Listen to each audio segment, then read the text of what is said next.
I was very angry. Yeah, I was very angry as a young kind of a younger person. I was very angry. Yeah, again, because obviously, I mean, the frustrations of growing up, of being from a very middle class family, and also because being a middle class person in this country are very kind of particular. So I suffered those frustrations, right? I mean, you have you face indignities everywhere, right? I mean,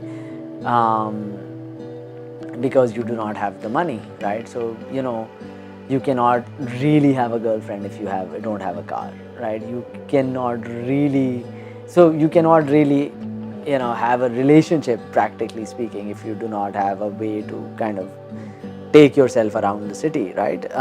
You cannot do it, like you cannot be traveling on buses and have a relationship. I mean, it's just difficult. I mean, you can do it, people do it, but it's just like the indignity of it, right? I mean, is really stares you in the face, and things like that, right? I mean, and I think that also made those kinds of things that when you if you don't have a car, when you go to a place, they will just make you stand outside to kind of, and make you wait until the guy who's in the house, or if you're going to an institution, they do verification, you're standing outside like a bloody, but if you're in a car, you'll just glide right through, and people will not make you suffer those indignities.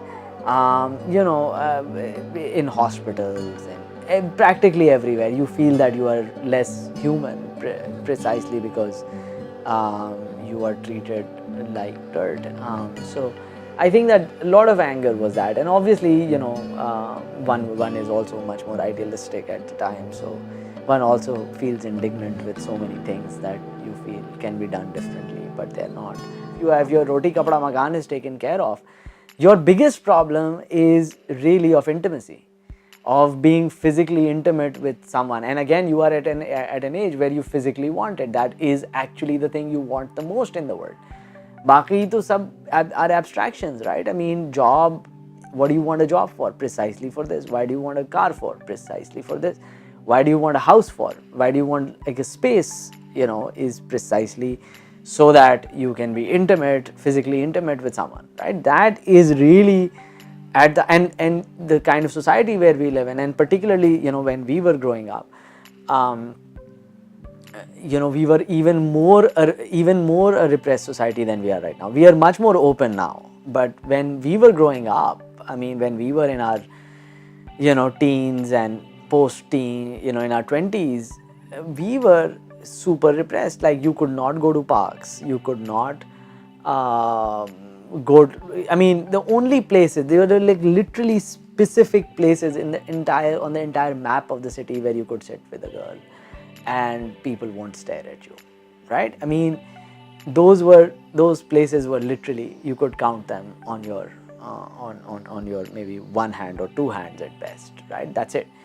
So, and that is the biggest problem even now for young people in this country, right? I mean, let's not belittle this problem. It's a major problem. And again, through controlling sexuality of young people, you are able to control so many things about them, and so on and so forth. So for me, this is really one of the central key questions, and again, one of the central frustrations I grew up with when I was a young person. I mean, I remember, McDonald's literally opened in front of me on Tariq Road and fucking changed everything, right, in Karachi, because there were like two other places you could go to before that on Tariq Road. If you are that sort of, अगर आप FB area में रहते हैं, आप गुलशन में रहते हैं, so going to Seaview was a kind of a project, right? So where would you go if you just wanted to meet someone who's also probably coming on a bus or a rickshaw? You cannot, like, going to Seaview, and again, it's an awkward thing, right? If you do not have a car on Seaview, you feel very vulnerable, right? You're out there. Exactly. And again, being middle class, you do not have what you call back, right? There is no one you can call, right? I mean, I literally had nobody I could call if I was in trouble with the police or with like random person harassing me or the girl that I was with. I mean, I literally had nobody I could call.